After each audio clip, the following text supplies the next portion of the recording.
Lead us not into temptation, but deliver us. Like, who am I? I have no freaking clue. I have no idea, and it's really not fair. But before we get into anything, hi guys, welcome and welcome back to the channel of the girl who yaps, amongst other things. And for today's video, I am going to be yapping about what it's like to be someone who is so sheltered in life that you literally have no idea who you are, what you think, what your actual ideas are, what you like, or anything, because all you've ever done, at least me, all I've ever done is try to be good enough for everybody else. You know what I mean? Now, firstly, what brought this on was that I was seeing this interview with Tia Mowry, which I don't know if you guys know who she is, but she was like from Sister Twitches. You know, it's Halloween time. You guys should be rewatching Twitches right now. But yeah, like Sister Twitches, like she was like one of the twins, like Tia and Tamara, you know, the twins, right? And I saw an interview that she was having where she was talking about how, like, what it was like. She kind of grew up in a very like sheltered way, a very religious, very what have you. And then like the first man she met, you know, when she was like 20 or whatever, is the first man she married. And then she lost her Virginia at the age of like 25, and she realized because of so much of how she was raised, she was literally just not being herself, and every single thing that she was doing, whenever people would meet her, they'd be like, oh, she's totally fine, or this is how she feels about something. It was never the case, because she was literally just being what everybody else wanted her to be, or what she feels like everybody else would want from her. You know what I mean? And I feel like for me, growing up the way that I did, growing up as sheltered as I did, caused me to have a similar way of life, I guess. Because one of the biggest things she was talking about was that, like, because of how sheltered she was, like, her whole life, she's always been doing kind of like what everybody expects of her and what's like right for her. And then it's not until like very recently, like in her 40s, that she's like, you know, wait, who am I really? Like, what do I actually like? You know what I mean? Like, what do I want? You know, like after her divorce and everything, like she's realizing like, I am actually not this person. I don't like these things. I'm trying to figure out what I actually like. You know what I mean? And so I want to like kind of like delve into my history a bit. I feel like I've talked about it a little bit on this channel, but if in case like you haven't seen those videos, which I totally understand if you haven't, I grew up very, very sheltered. One, I grew up with two Haitian immigrant parents, and my parents were like, I don't know why people think that Haitians are like, oh, crazy. No, Haitians are extremely religious people. They're very, very religious, and they're very like careful. They're so cautious, and they're so scared that their child is going to get hurt and everything, that they will be extremely strict in whatever it is they allow you to do. It got to a point where like whenever people at school would want to ask, oh yeah, do you want to go to do something, do you want to go somewhere, do you want to whatever, they just stopped asking me, because they knew I would always be like, my mom and my dad would say no, my parents would say no. But it did not matter if I was getting the best grades. It did not matter if I was, you know, in all the school programs. My parents were like, trust you? Nah, like we are going to make sure you stay here, you know. I think there's a Haitian phrase called l'école, la caille, l'église, which means school, home, church, and those are like the only three places you're allowed to be. So that's a bit of like a part of me being sheltered. So having strict parents, I'm sure if any of you have ever had strict parents, you developed kind of like a fake persona of who you are, because you know you can't truly be who you are with your parents, because your parents will probably freak out. You know what I mean? Like if you say something, or if you do something that they find slightly out of the ordinary, they're gonna be like, what are you doing? That's so crazy.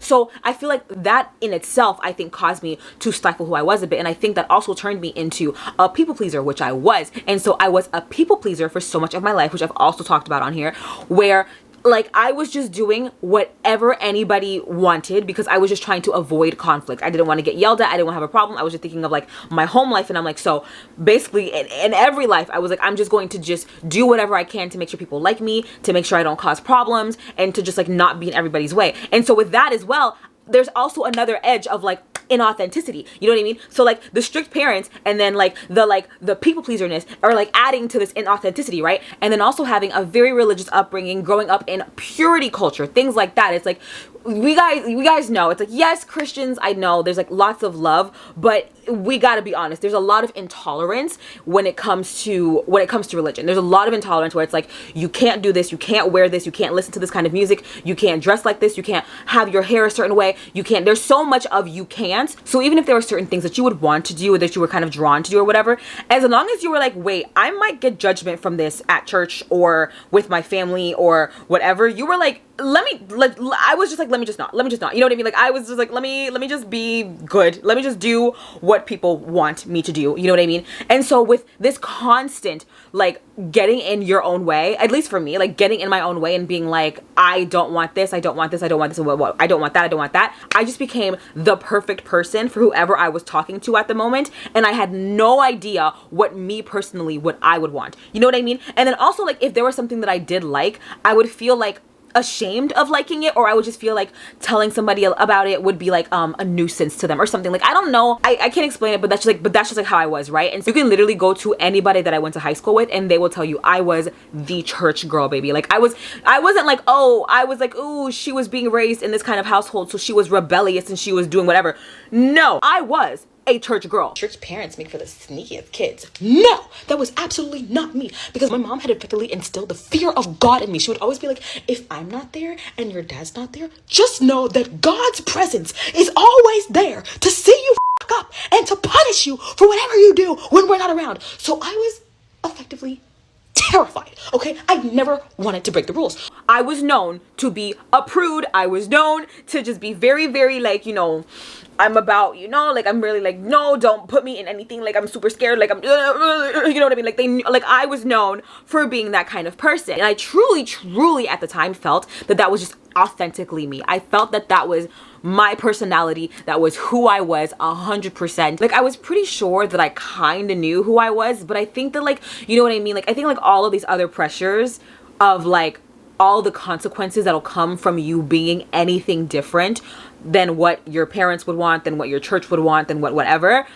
I think that was me. I would also like gaslight myself probably. So if there was something that I did like, or a certain way that I would want to be, I probably would tell myself, you don't actually want to be that way. That's just the devil talking to you. You don't want to be that way. You don't want to think that way. You don't want to listen to that music. You don't want to do that. That's just the devil talking. You don't actually like that. You know what I mean? And so I feel like maybe I would like gaslight myself, even if there were certain things or certain ways that I would want to behave or certain things I wanted to do, because I was just like, ma'am, let's focus on the bigger picture. Let's focus on the bigger picture. You are a good girl, a church girl, and that is your identity. That is who you are. You are nothing more, nothing less. That is who you are, period. You know what I mean? And so like, I was very much like, that's who I was. And I was that way so much so to the point that when I was about to go to college, one thing I would notice is that a lot of people who were like super religious like me, like probably like around high school or whatever, they would then go to college and then they would all of a sudden stop being as religious or whatever. And so I was very fearful that that would happen to me. And so because I was fearful that that would happen to me, I was literally just like, okay, like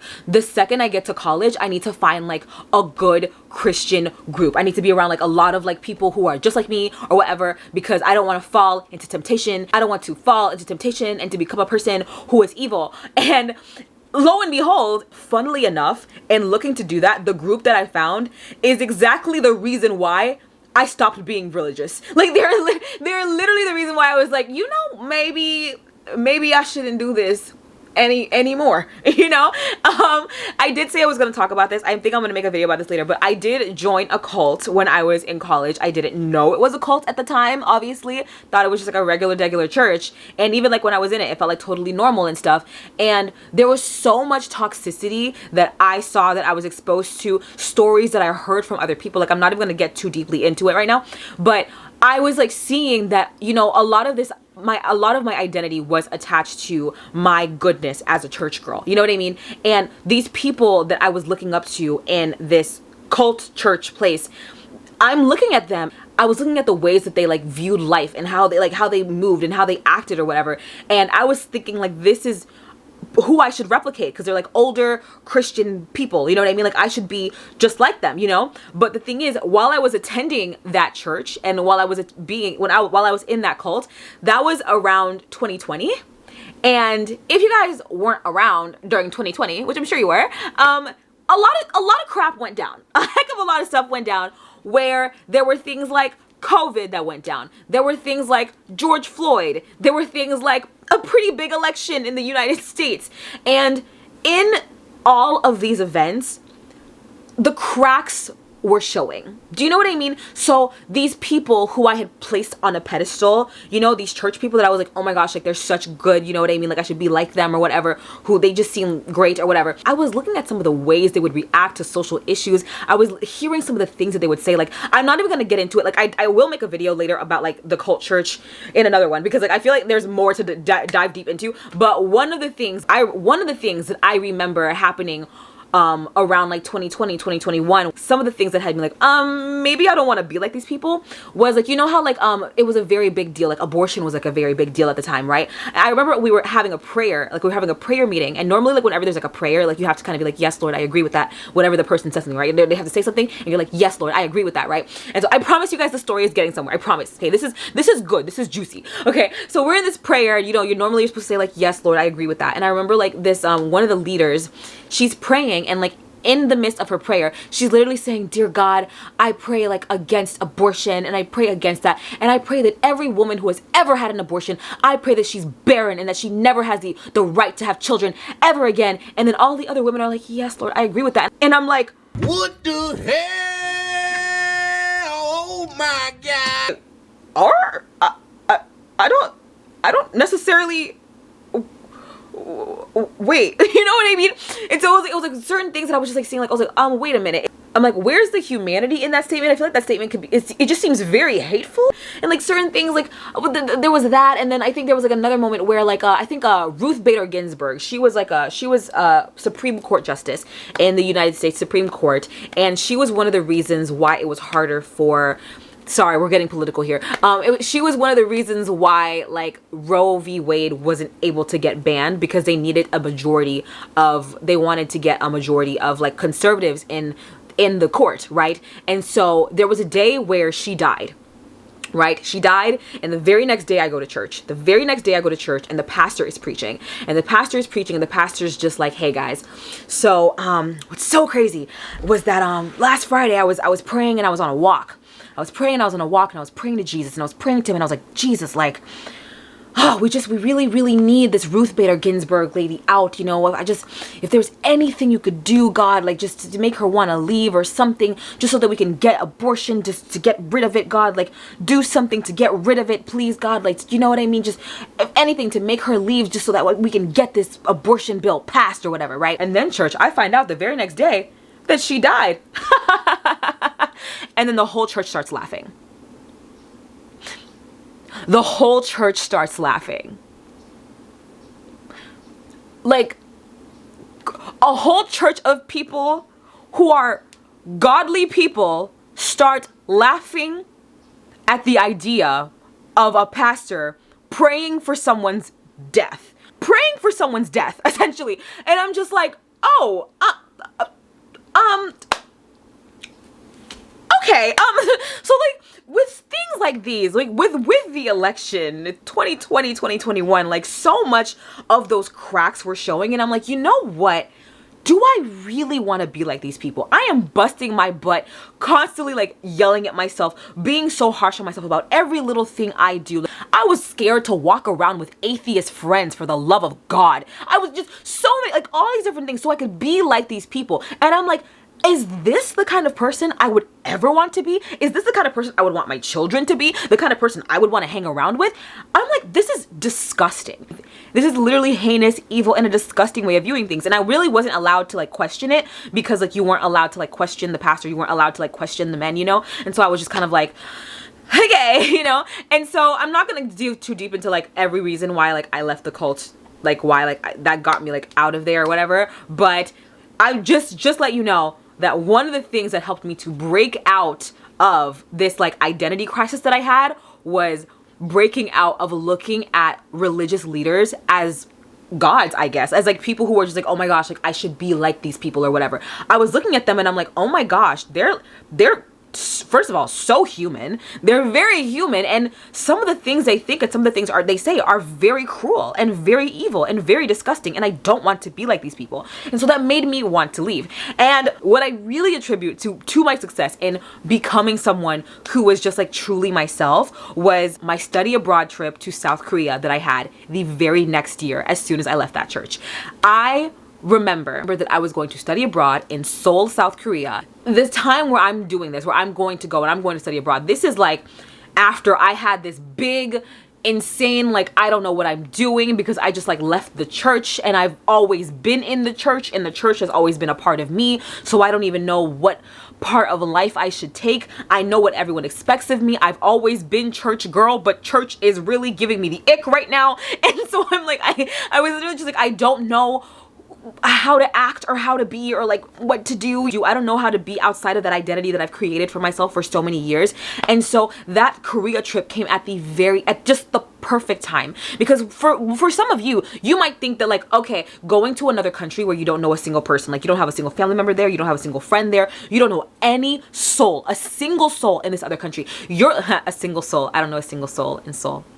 Sorry. Anyway, but like, no, you don't know a single soul in this other country. You're like, that must be terrifying. But for me, that's what made it exciting. That's what made it refreshing, because it's like, okay, being here, you know, being here, like being in Florida, being in Miami, being in Tampa, being whatever, like I am surrounded by people who are attached to my old identity, or to the person who I was, or who I like, the fabricated version of me that I'm trying to like learn to get away from, and like try to like learn to be like truly me, you know what I mean? And so these people already have preconceived notions of how I am and how I act. And I'm gonna go to this country right now with a bunch of people who have no idea about my past, no idea of who I am, no idea about my dad being a pastor or like anything. Like they have no clue about this. And I have the chance to just go and just be myself and discover who I am as myself, and then find what I attract, like see who I attract, what experiences I attract in doing that without any fear of judgment,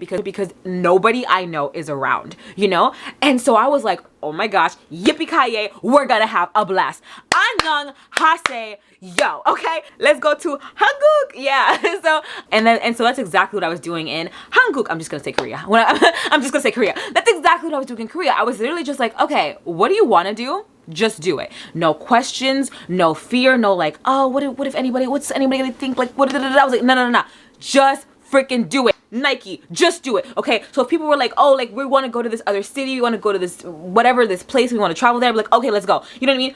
We want to go clubbing. Yo, I would literally, listen. Imagine going from being church girl, known as a church girl, to being known, like I became known as like party girl. Okay, like literally the way the friend group that I was in, we were known to be a group of people who went clubbing darn near every night, because we did go clubbing darn near every night. And it was genuinely because I loved it. I love dancing. I mean, I made a video on here about that, dancing, clubbing, all of that. Like I love dancing. I love being around like, you know, music and being around people. I'm an extrovert, so I literally feed off of like talking to other people, you know what I mean? So I loved like being out and clubbing and dancing with like my friends and just be like, oh yeah, like, and even if we were gonna be listening to the same songs because we went to the same club yesterday, we're like, it doesn't matter, we're still gonna have a blast. And then meeting other people, like meeting other Americans and meeting other people from like other countries, like people from Germany, people from France, people from Spain. Like it was so like exciting, you know what I mean? And it was like, it went from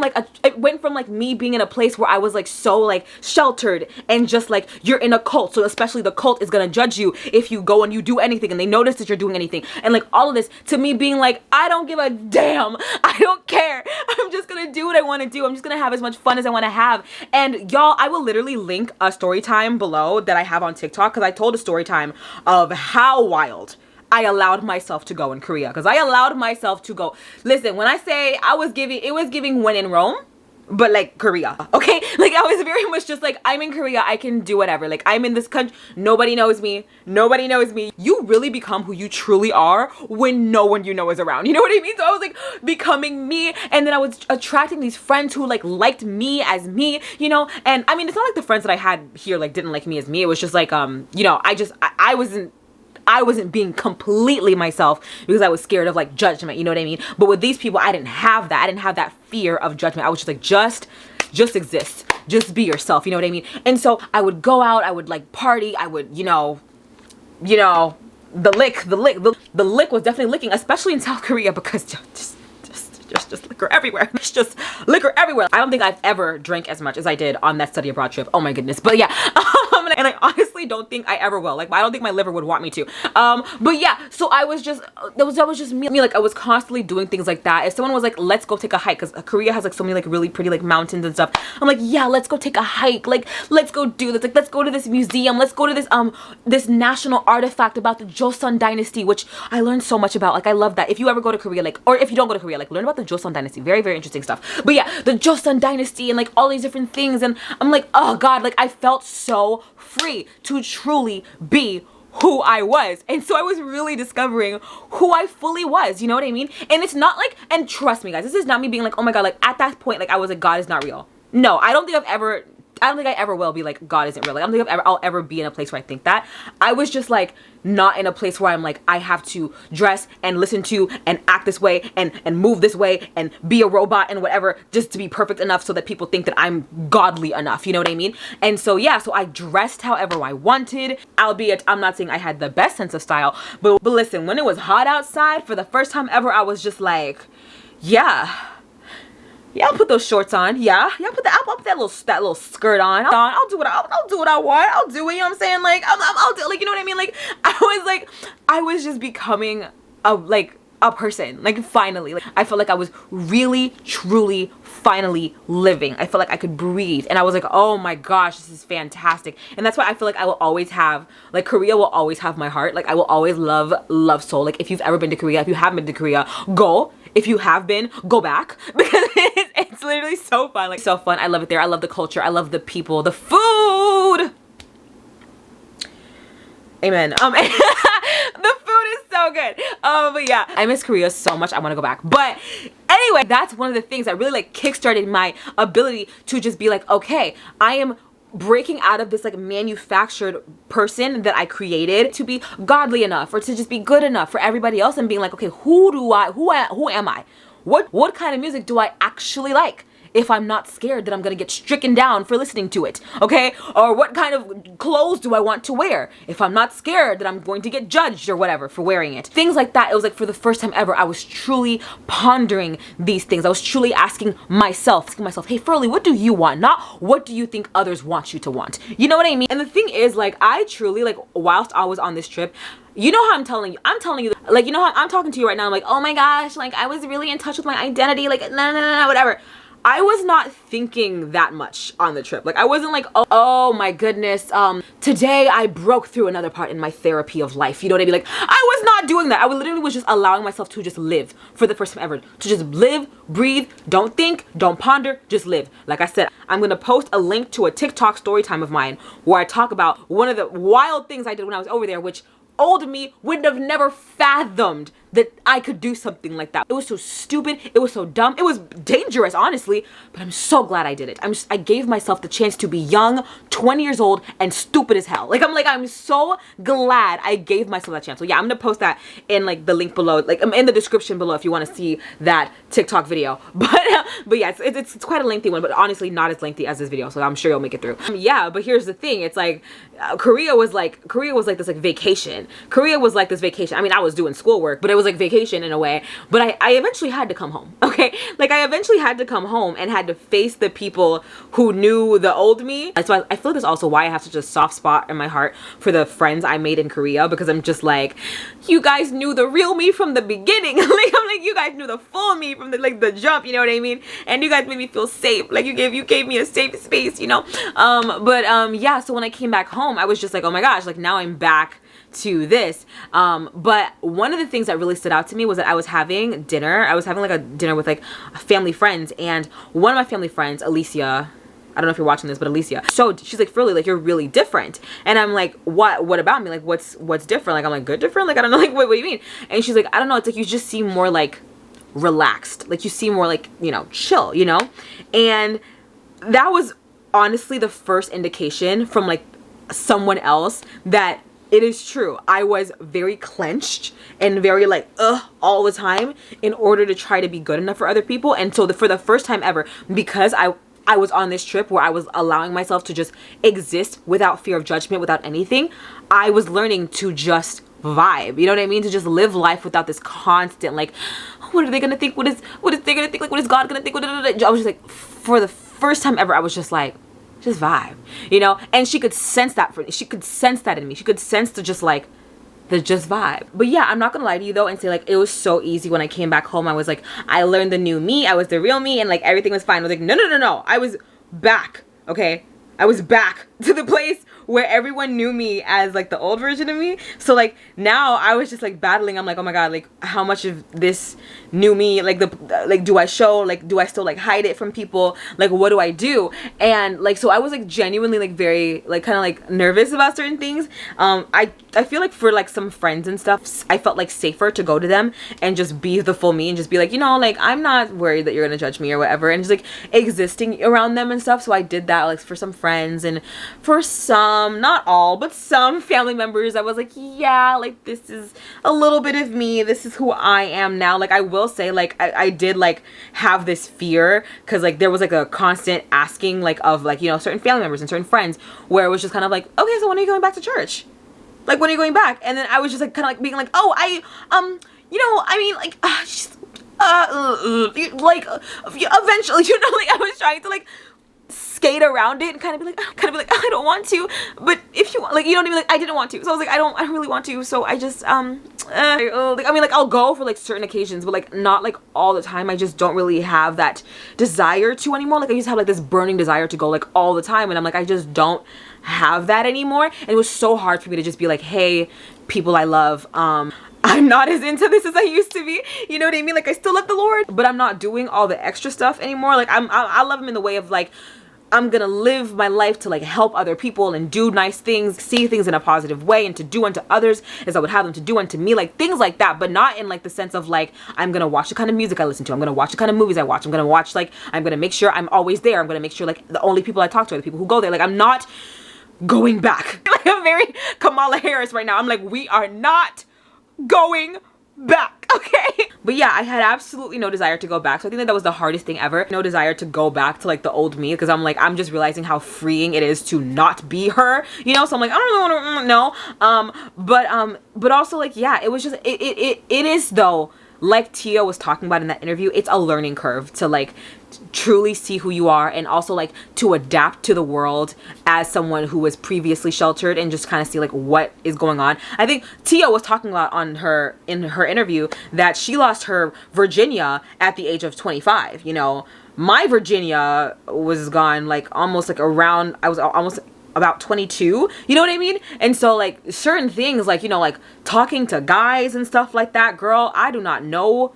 So much of that, like, I don't know how to do. Like, so much of that I'm still like working on. I'm still like learning how to do that. And I'm like about to be big 25 in like a couple of months. My brain is about to be fully developed. And I'm like, how to men. I don't know how to do that. You know what I mean? Like, I'm like, how do you do that? You know, like there's certain things that, like, I just still like don't know how to do. I don't know how to like react in certain situations and stuff like that. And it is so evident. Like I'll be talking to my friends, and I promise you, girls watching this, I know you guys are like, oh my gosh, guys are constantly lying. Like, don't believe everything they say. Believe what they do.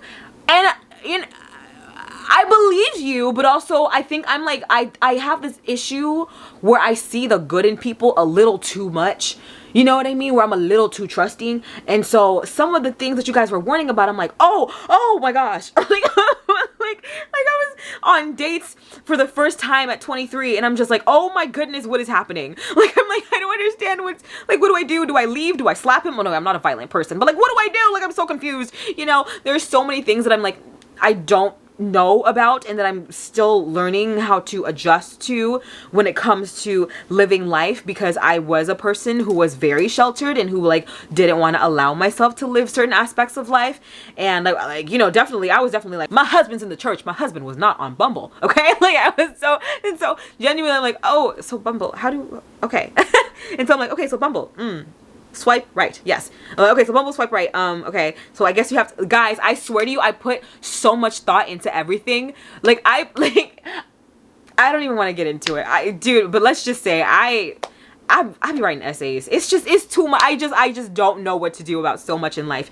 But I will say, like, I'm not upset about that at all. Like, I'm not upset about the fact that I'm like, okay, like, maybe I'm a little bit more inexperienced in different areas of life than other people who are 24. I'm like, yeah, that kind of sucks, because I'm like, yeah, I have to catch up, I guess. But I would rather be in this state of like learning and, you know, just being like, okay, like I'm in my 20s and I'm learning this, like I'm learning how to like navigate life and stuff like that, than be back there and be back in that spot where I'm still pretending. You know what I mean? So I'm totally fine with that. And then also, I'm so happy that I didn't do anything drastic such as like getting married or something when I was like 18 or 19 or something, because that is something that I promise you at that age I definitely would have done because of my religious beliefs, that because you like someone and because you like really love someone and you guys can't have sex, like you just get married. I don't know, like I don't know what it is, but like they be getting married very early, you know. But like I was there in that spot where I was like, yeah, like 100%, like I'll get married super early on and stuff. I'm very thankful that I did not. I'm so glad I let my brain develop. I'm like, yes, I still have yet to date. There are so many things I still have yet to do and so many things I still have yet to experience, but listen, hey, my brain is more developed now, which means I'm gonna make wiser choices when I do these things. And yeah, so I'm still like, I'm just gonna focus on the positive, which is that I'm finally free and I get to just live life and I don't feel manufactured anymore. I feel more like the real me and everything feels more relaxed. And so like now, even when I encounter like a super religious person who's like, how do you say you love God and you wear that? I'm like, I don't give a sam. I don't give a damn. But like if you ask, if that same person would have met me like 2-3 years ago and they were like, God would hate it if you whatever, I would have I would have let that ruin my entire day. I would have let that ruin my entire day. But now I'm in a space where I'm like, oh my God, wow, thank you for sharing. Put the fries in the bag. Like I'm like I don't like, why are you telling me this? Like I don't, like I'm not talking to, like I don't care. Like you know what I mean? You know, like I don't care. You know what I mean? Like I don't know what you, why you felt you had to bring that up to me. I don't know. But yeah, so I feel very free. I feel very liberated. I feel very like safe to just like make whatever choice I want to make because I want to make it, not because I'm like, this is what this person would want me to do, or this is what this person would want me to say, or because this is what I should wear. Like, ooh, girl, no. Finally, I'm just like relaxed. I'm just vibing, you know. I do stupid stuff sometimes. Why not? I'm in my 20s. People still say that I'm young. You know that? Like, I mean, I am, I guess, in a way. But like people still like, you know, now I'm still in an age where like if I do something dumb, people are gonna be like, oh my gosh, she was just in her early 20s. So I'm like, okay, yeah, I'm not intentionally gonna put myself in like crazy danger, but I'm like, you know, might as well live a little, girl, you know what I mean? Like live the life that you didn't get to live when you were younger, the life that I would like fantasize about, but then would like want to beat myself up for fantasizing about it, and be like, God would not want you to be thinking this, Verlene. Like I used to be like, we should not be thinking this, but now I'm just like, girl, think it.